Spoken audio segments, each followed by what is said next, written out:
Tunggu dulu, sebelum lanjut, pastikan kalian menekan tombol subscribe dulu ya, biar kalian gak ketinggalan aksi-aksi seru Boruto. Orochimaru dan Tobirama berlari cepat menuju wilayah bekas klan Uchiha yang kini telah hancur akibat serangan Shibai. Di tengah perjalanan, mereka tiba-tiba dihentikan oleh Shinju Jura yang melayang di udara. Jura sudah mengetahui rencana mereka karena mendengar percakapan melalui telinga Sumeaka yang berada di sana. Dengan nada dingin, Jura berkata, "Kalian berdua tidak akan kemana-mana. Orochimaru, aku tahu kau punya banyak cara aneh untuk mencari solusi demi kepentingan kelompokmu. Tapi sejujurnya, kau sama berbahayanya dengan Boruto. Kalau aku bisa, aku ingin menghabisimu juga agar semuanya berakhir di sini." Tobirama yang mendengar itu langsung mengaktifkan jurus andalannya, elemen air. Dalam sekejap, air muncul dari segala arah meski tak ada sungai di sekitar tempat itu. Jura tampak kaget dan berseru, "Apa? Orang ini tidak normal. Dari mana dia mendapatkan air sebanyak ini?" Jura pun segera melindungi dirinya dengan Mokuton. Tobirama lalu memegang bahu Orochimaru dan berkata pelan, "Kita harus keluar dari sini sekarang juga." Mereka berdua lalu berteleportasi menggunakan jurus Shiraishin menuju kantor Hokage, meninggalkan Jura yang tampak kebingungan. Setelah sampai di kantor Hokage, Tobirama menarik napas dan segera bertanya, "Orochimaru, apakah ada cara agar kita bisa langsung berpindah ke tempat Uchiha tanpa diketahui Jura?"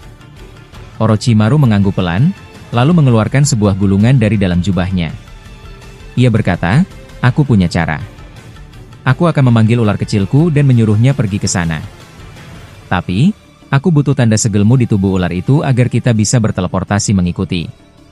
Tobirama lalu menempelkan segel Shiraishin di tubuh ular tersebut, dan ular itu meluncur dengan cepat menuju reruntuhan wilayah Uchiha.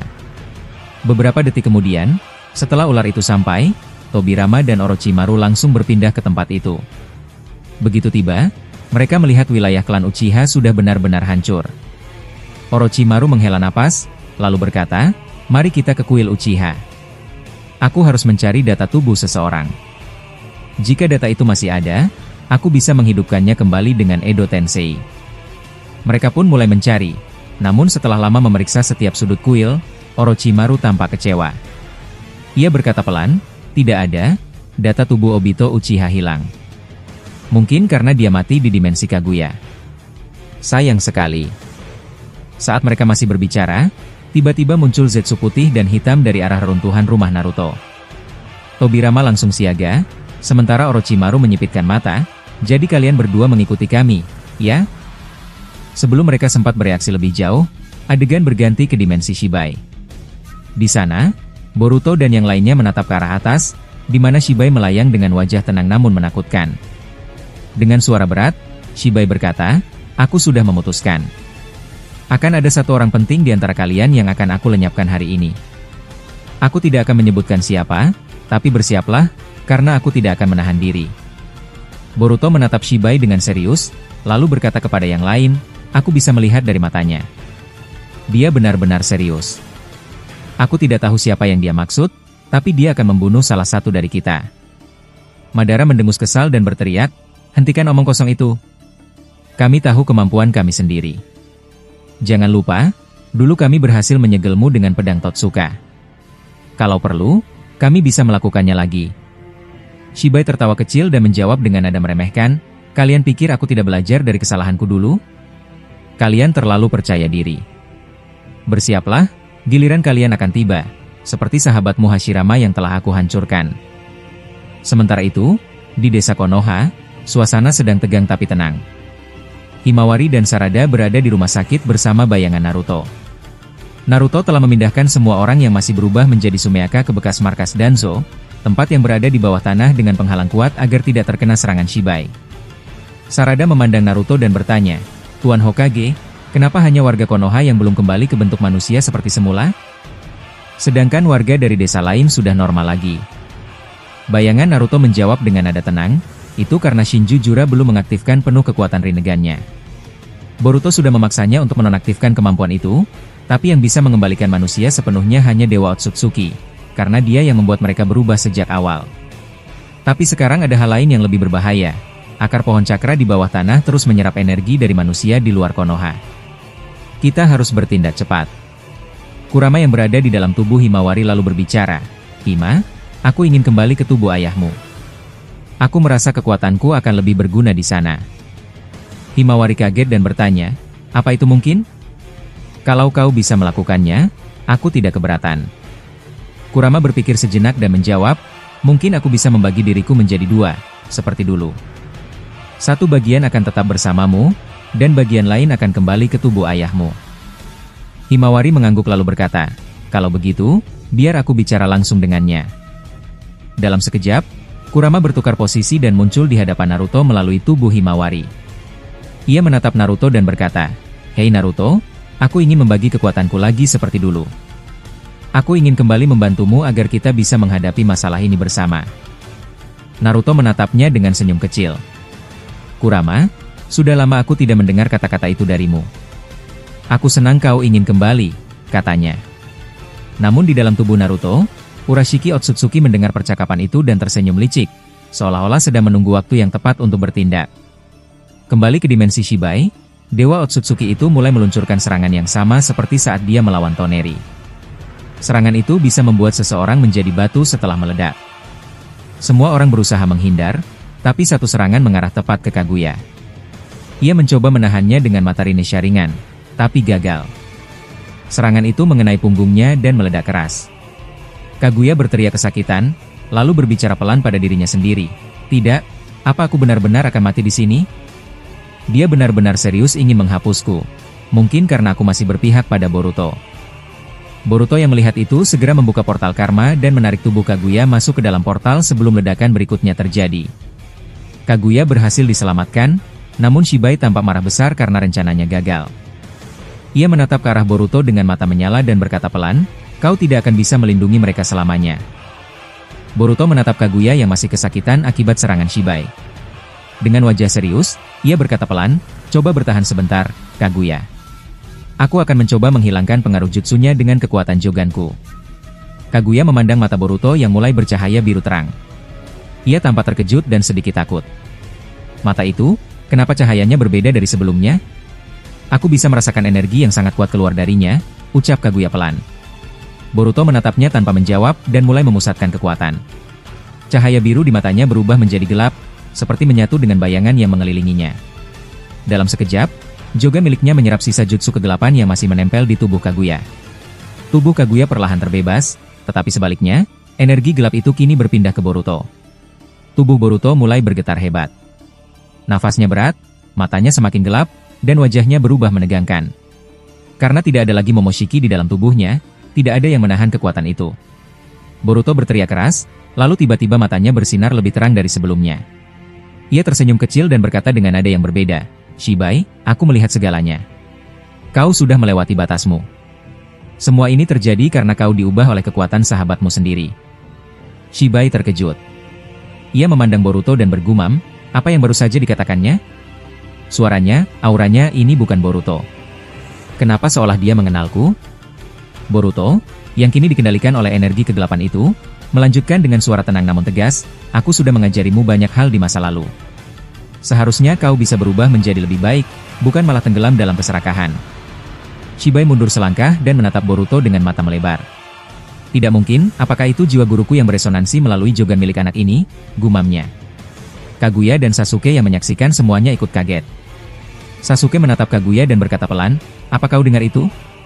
Sepertinya jiwa gurunya muncul melalui Jogan Boruto. Kaguya mengangguk perlahan, lalu menambahkan, "Itu mungkin saja. Dalam sejarah Otsutsuki, ada pemilik pertama mata Jogan, gurunya Shibai, yang juga dikenal sebagai ayah Momoshiki.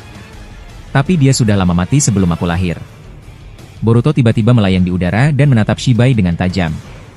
Dalam sekejap, dia menarik tubuh Shibai dan menendangnya keras hingga terpental menabrak dinding batu. Suara benturannya menggema di ruangan. Setelah itu, cahaya di mata Boruto perlahan meredup dan ia kembali sadar. Dengan napas terengah, ia berbisik, "Apa yang baru saja terjadi denganku?" Tiba-tiba, suara halus muncul di dalam pikirannya. "Tenang, nak, aku di pihakmu," kata suara itu. Boruto terkejut dan menoleh ke sekitar, padahal tidak ada siapapun di sana. "Siapa kau? Dari mana suara itu berasal?" tanyanya, kebingungan. Shibai memandang Boruto dengan ekspresi heran. Dia bisa mendengar suaranya juga, gumamnya lirih. Ia tampak goyah, seolah menyadari sesuatu yang berat. Boruto perlahan turun ke tanah dan mendekati Sasuke. Ia menatap gurunya itu dan bertanya, "Sasuke Sensei, apa yang terjadi barusan?" "Aku merasa seperti dikendalikan oleh sesuatu." Sasuke menatapnya dengan waspada. "Kau tidak ingat sama sekali, Boruto? Kau sempat kehilangan kendali. Mata Jogamu berubah, menjadi gelap sepenuhnya. Kami semua mendengar suara lain berbicara lewat dirimu, dan suara itu mengenal Shibai dengan sangat baik." Kaguya kemudian berkata pelan, "Jika itu benar, berarti jiwa guru Shibai masih ada di dalam mata itu. Coba hubungi dia lagi, Boruto. Mungkin dia masih mendengarmu." Boruto mengangguk pelan, lalu memejamkan matanya. Ia berusaha masuk ke dalam kesadaran Jogannya. Dalam sekejap, jiwanya berpindah ke ruang gelap yang luas di dalam pikirannya sendiri. Di sana, ia melihat sosok samar berdiri di kejauhan. Saat Boruto melangkah mendekat, suara berat itu berkata, "Berhenti di situ, anak muda. Jangan coba melihatku. Matamu belum cukup kuat. Jika kau memaksakan diri, energi kehidupanmu akan rusak." Boruto menelan ludah dan hanya bisa menjawab pelan, "Baik, aku mengerti." Setelah itu, kesadarannya kembali ke dunia nyata. Ia membuka matanya dan berkata kepada yang lain, "Kalian benar. Aku baru saja mendengar suaranya. Dia bilang mataku belum mencapai level tertinggi seperti miliknya. Tapi, aku tidak mengerti maksudnya. Bukankah aku sudah menguasai Jogan sepenuhnya?" Sasuke menatap Boruto dengan ekspresi serius. "Jangan langsung percaya padanya. Bisa saja itu bukan dia yang sebenarnya," katanya hati-hati.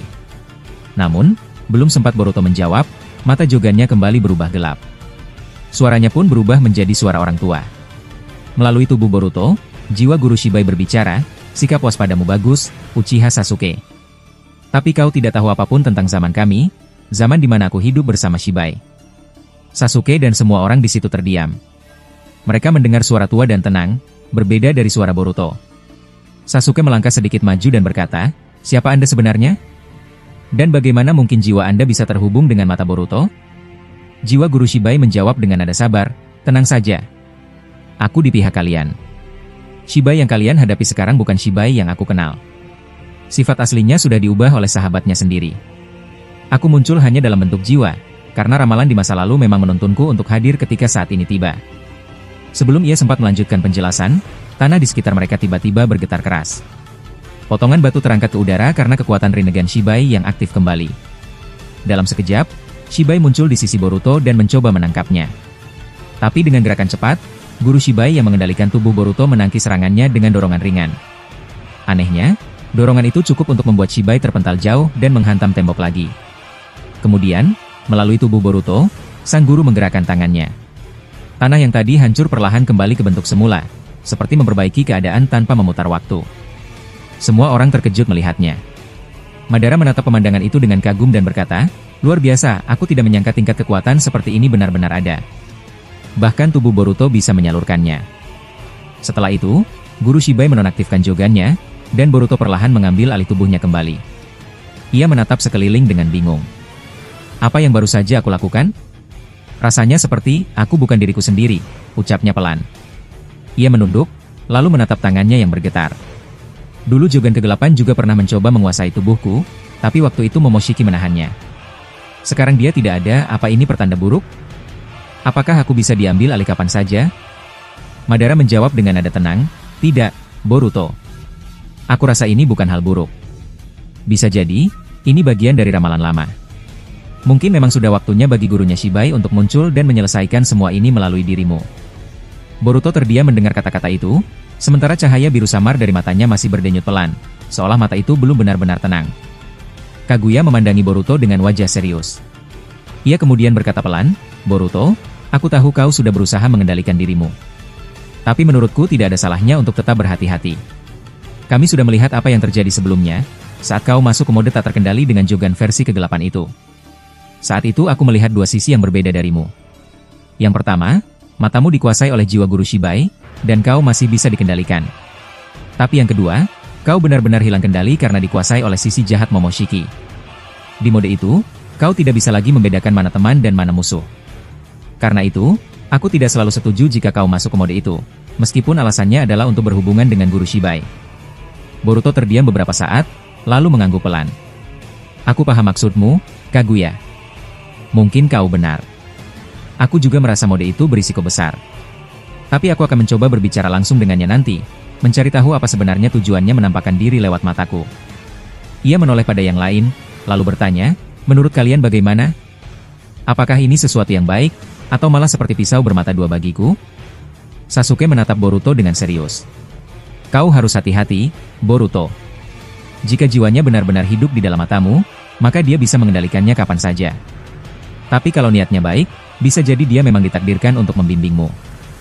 Madara yang berdiri di dekat mereka menimpali, aku setuju dengan Sasuke. Namun, jangan terlalu cepat percaya. Sejarah Otsutsuki penuh dengan pengkhianatan. Boruto mengangguk pelan, lalu menarik napas panjang sebelum berkata, baiklah, aku akan berhati-hati.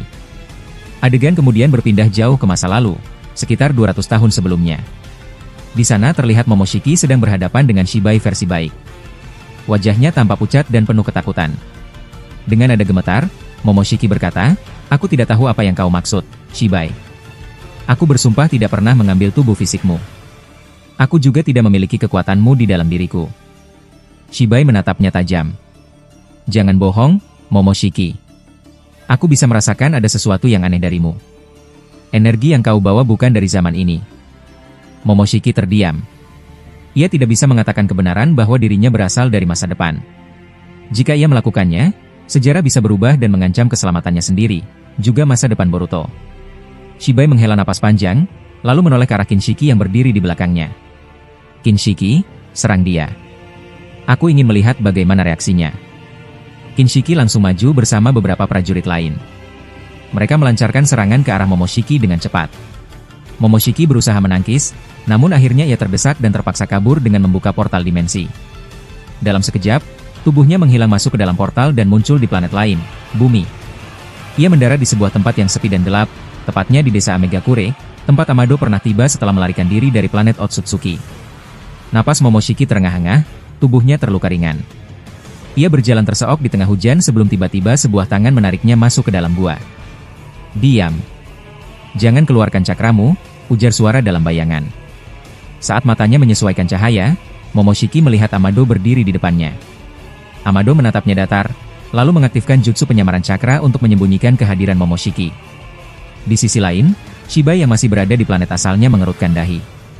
Dia menghilang, cakranya tiba-tiba tidak bisa kudeteksi, gumamnya pelan. Ia menatap Kinshiki dan berkata, dia pergi ke planet biru itu. Kita harus ke sana. Mereka berdua pun membuka portal dan menuju ke bumi. Sementara itu, di dalam gua, Momoshiki menatap Amado dengan curiga. Siapa kau? Kenapa kau menolongku? Tanyanya pelan. Amado tersenyum tipis. Kau benar-benar ceroboh, Momoshiki. Sudah 200 tahun lebih dan kau masih sama saja. Momoshiki terkejut mendengar perkataan itu. Apa maksudmu? Bagaimana kau tahu siapa aku sebenarnya? Di zaman ini aku masih berusia 7 tahun. Aku berasal dari masa depan, sekitar 200 tahun setelah waktu ini. Amado tidak menjawab. Ia hanya tersenyum licik, membuat Momoshiki semakin bingung dan waspada. Sementara itu di Konoha, Naruto sedang duduk bersila di ruang meditasi. Di hadapannya, aura cakra Kurama mulai berputar pelan seperti pusaran angin. Kurama berdiri di sisi lain, menatap Naruto dengan tenang. Proses pemindahan setengah cakra Kurama ke tubuh Naruto sedang berlangsung. Naruto membuka kedua telapak tangannya dan menutup matanya. Di sebelahnya, Himawari juga melakukan hal serupa, sementara Sarada berdiri sedikit jauh untuk mengawasi. Perlahan, cahaya kuning keemasan menyelimuti ruangan. Setelah beberapa saat, Naruto membuka matanya. Ia kini berdiri di hadapan Kurama di dalam ruang batin yang dulu pernah mereka tinggali bersama. Di sekeliling mereka, para biju lain telah berkumpul, tampak gembira melihat Kurama kembali ke dalam tubuh Naruto.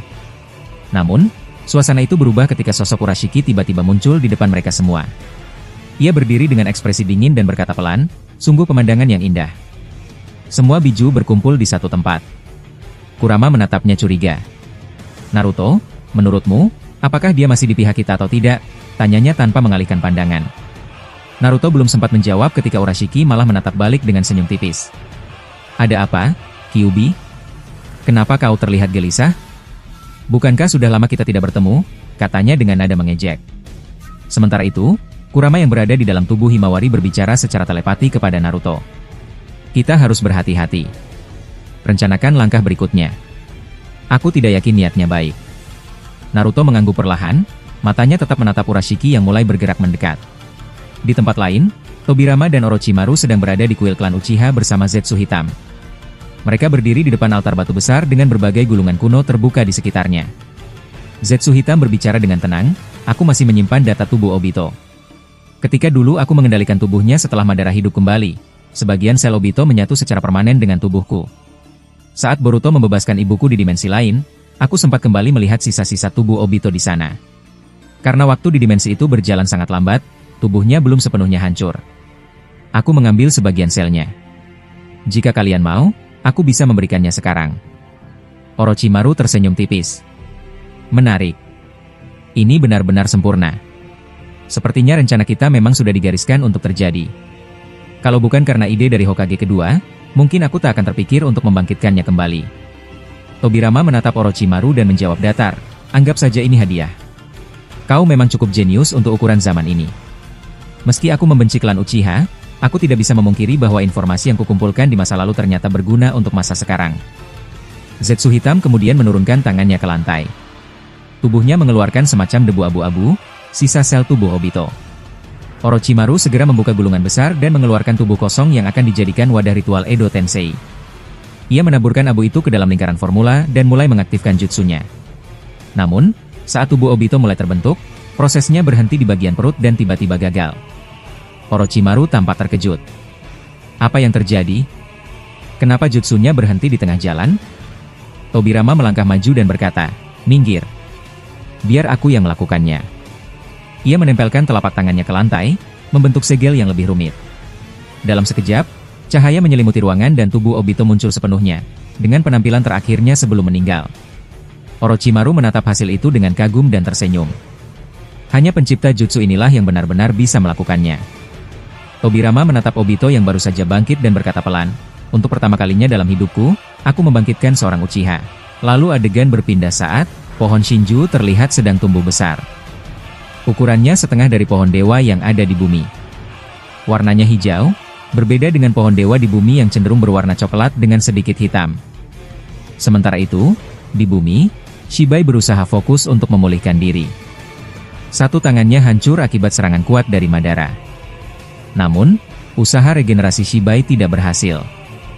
Hal itu disebabkan oleh kekuatan Rinnegan Dewa Otsutsuki yang dipakai Madara. Kekuatan itu memiliki teknik khusus yang mampu menghentikan regenerasi, hampir mirip dengan serangan tulang Shikutsu Myaku milik Kaguya. Shibai tidak tinggal diam. Ia memanggil seekor Sumeaka dari bawah tanah, lalu mengambil tangannya. Dengan segera, tangan itu dicangkokkan ke tubuhnya sendiri. Proses itu mirip seperti yang pernah dilakukan Madara di masa lalu, ketika ia menempelkan tangan Zetsu putih pada tubuhnya. Sambungan tangan itu langsung menyatu dengan tubuh Shibai. Melihat kejadian itu, Madara menoleh pada Obito dan berkata, "Sekarang aku mengerti. Ternyata ada kelemahan Shibai. Dia tidak bisa beregenerasi dengan Rinnegan ini. Inilah satu-satunya cara agar dia terluka." Obito mengangguk dan menjawab, "Kau benar, Madara. Tapi jika Rinnegan itu diambil darimu, mustahil kita bisa mengalahkannya. Shibai terlalu kuat." Shibai kemudian mencoba membalas serangan. Ia menciptakan petir hitam mirip Raiton Kuropansa. Namun, serangan itu dihentikan oleh seekor naga merah bernama Hachimon Tonko yang turun dari langit.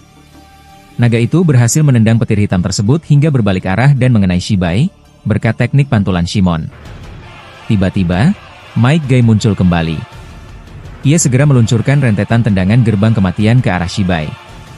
Shibai menangkis semua serangan itu sambil berkata, "Kau menyerang begitu tiba-tiba, seolah-olah tidak ingin memberiku waktu bersiap. Kau benar-benar kurang ajar." Guy tidak menanggapi ucapan itu. Ia mengumpulkan cakra merah di tangannya, lalu melepaskannya seperti hantaman Hachimon Tonko.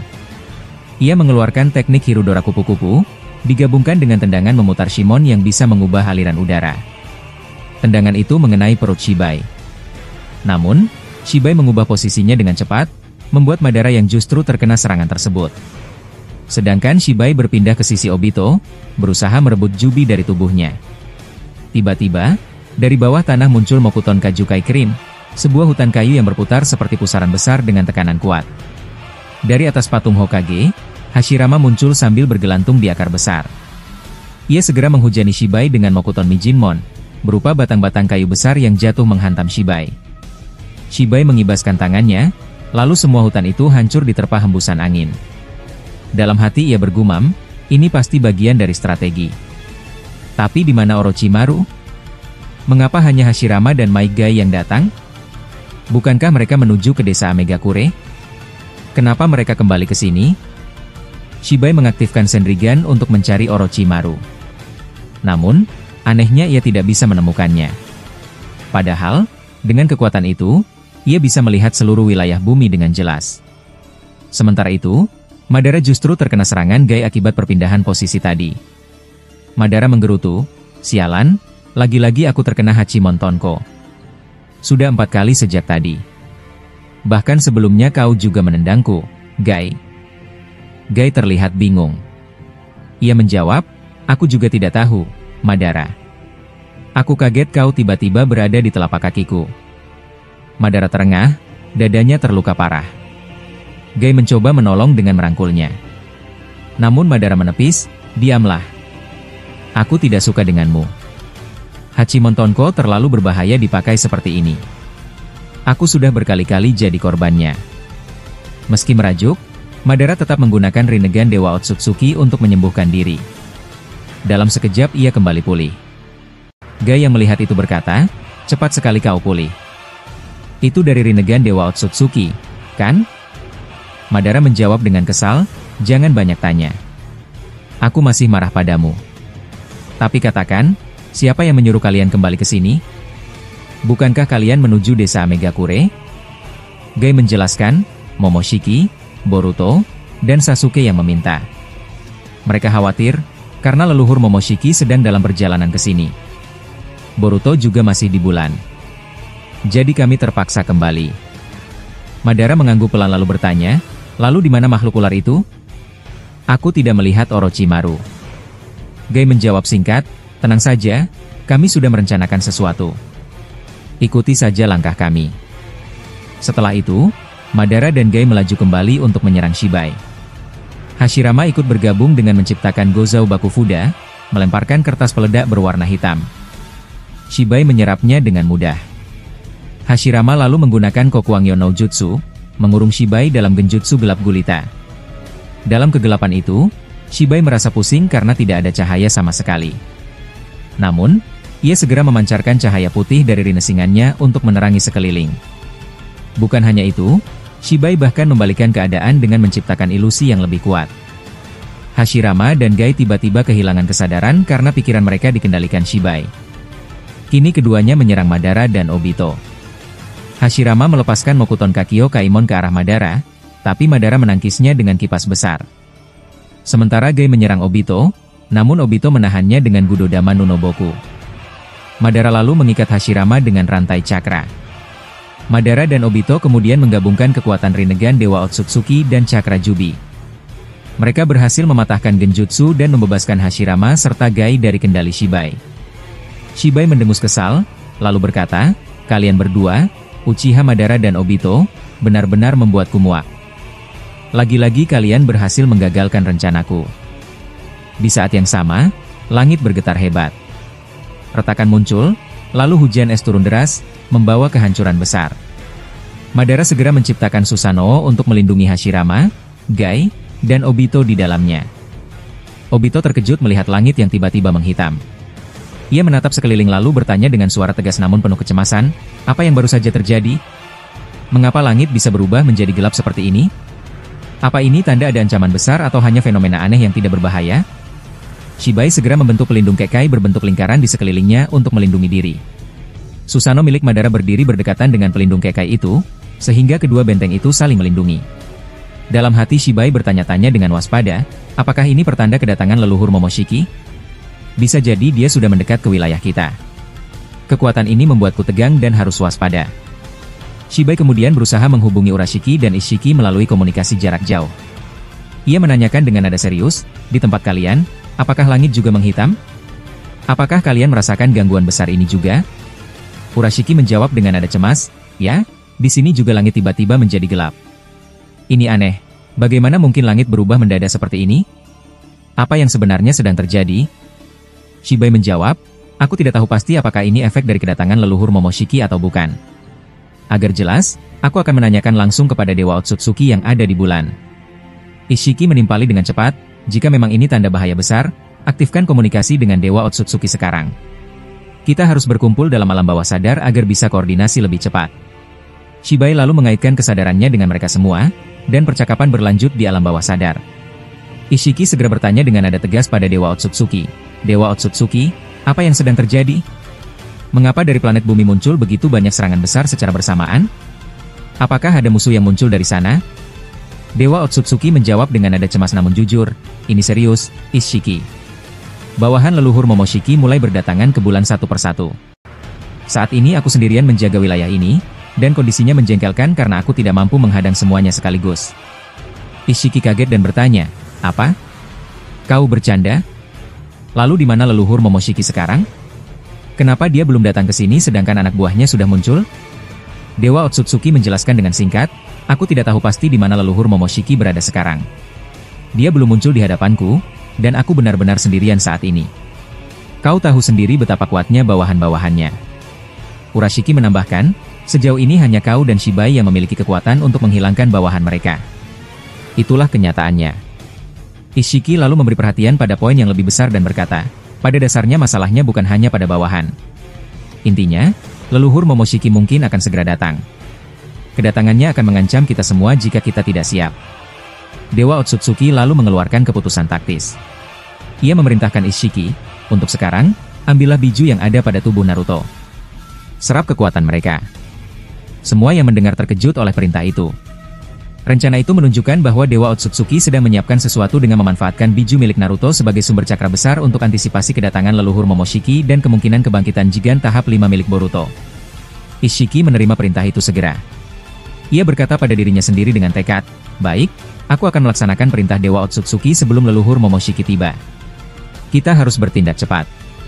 Mereka lalu mendiskusikan bahaya jika leluhur Momoshiki datang bersamaan dengan kebangkitan Jigen tahap 5 Boruto. Beberapa pihak menyatakan ini bisa menjadi kombinasi yang berbahaya. Namun Dewa Otsutsuki menilai bahwa jika Jigen tahap 5 muncul dan bergabung dengan leluhur Momoshiki, kekuatan gabungan mereka akan sangat sulit dihadapi.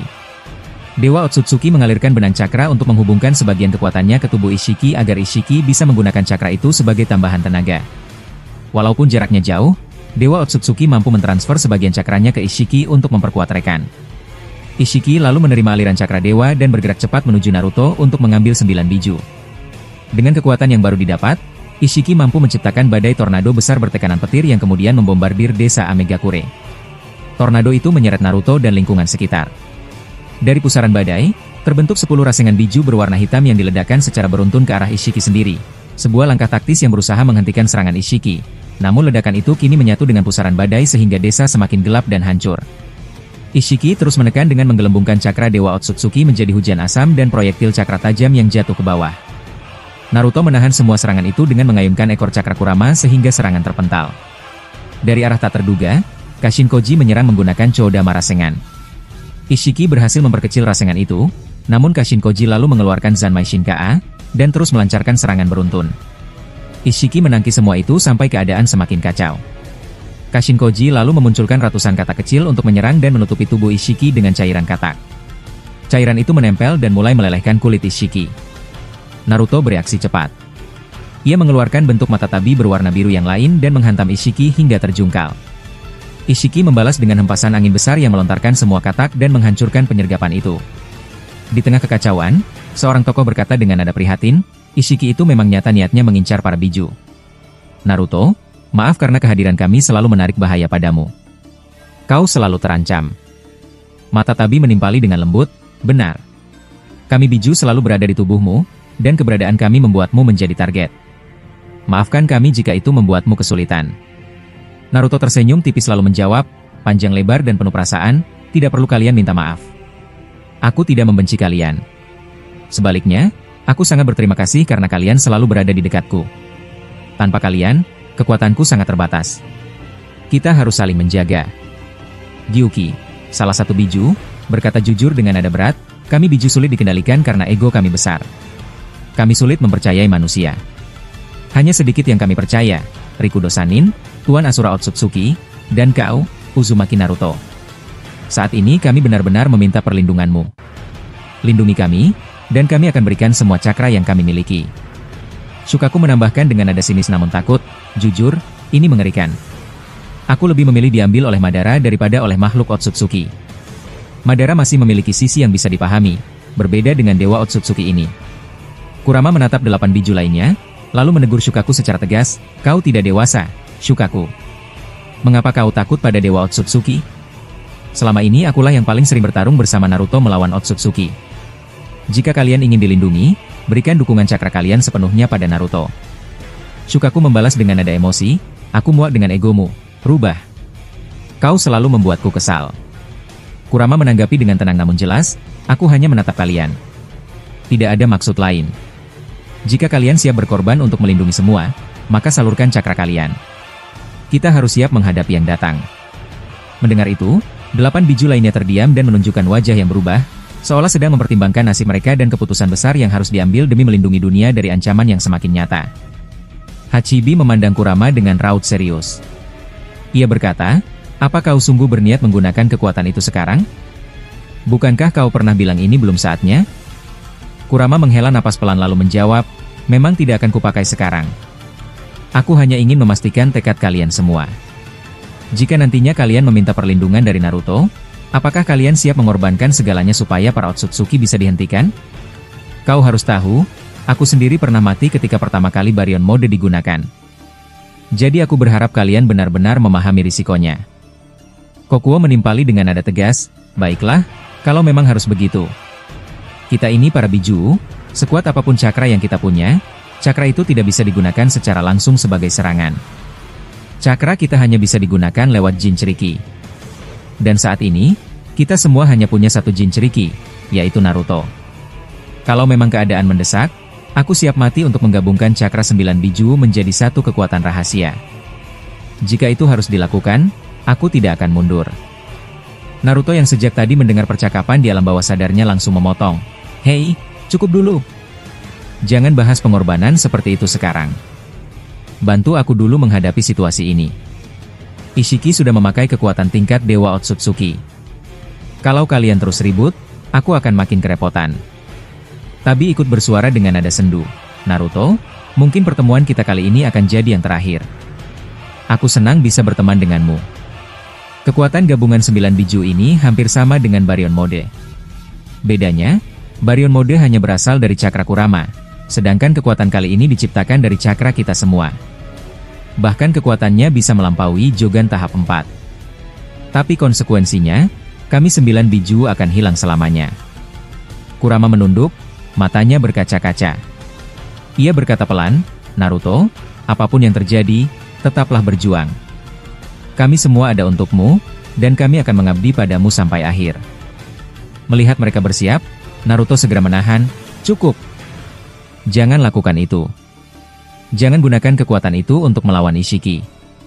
Kalau dipakai sekarang, terlalu disayangkan. Aku yakin masih ada musuh yang jauh lebih berbahaya daripada dia. Kalau kalian hilang sekarang, aku juga akan lemah. Jadi hentikan, kita cari cara lain tanpa harus mengorbankan kalian. Mendengar ucapan itu, para biju terdiam.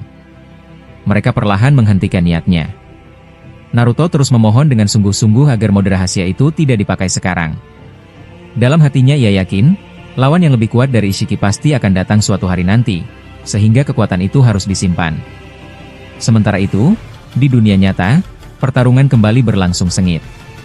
Ishiki menyerang tanpa henti, membuat Naruto harus memutus percakapannya dengan para biju. Naruto melompat ke depan, bersiap menghadapi serangan berikutnya. Tiba-tiba Sarada masuk ke tengah pertarungan. Dengan keberanian besar, ia melepaskan Chidori Nagashi. Serangannya membuat Ishiki lengah hingga akhirnya tersungkur. Sarada lalu mengaktifkan Mangekyo Sharingan dan menciptakan 7 bola portal yang berputar liar seperti lubang hitam. Portal itu mulai menyedot tubuh Ishiki. Kedua tangannya terlepas, kakinya ikut tersedot, dan seluruh tubuhnya terpisah-pisah ke dalam portal yang berbeda. Namun Ishiki segera mengecilkan portal-portal itu dengan kekuatan Sukuna Hikona. Ia bahkan menciptakan besi hitam raksasa dan menancapkannya ke tubuh Sarada hingga menembus pipinya. Sarada terjatuh dengan darah mengalir. Itachi dan yang lain segera ingin menolong, Tapi benang hitam keluar dari telapak kaki Ishiki. Benang itu merambat cepat, menempel di kaki Itachi, Konan, Kashin Koji, Eida, Naruto, dan Fugaku. Mereka semua tak bisa bergerak seakan terjebak dalam jutsu pengikat. Itachi mendesis, "Sial, aku tidak bisa bergerak sama sekali." Ishiki yang sudah mengunci gerakan mereka lalu menciptakan sebuah kubus merah besar dan menghimpit semuanya.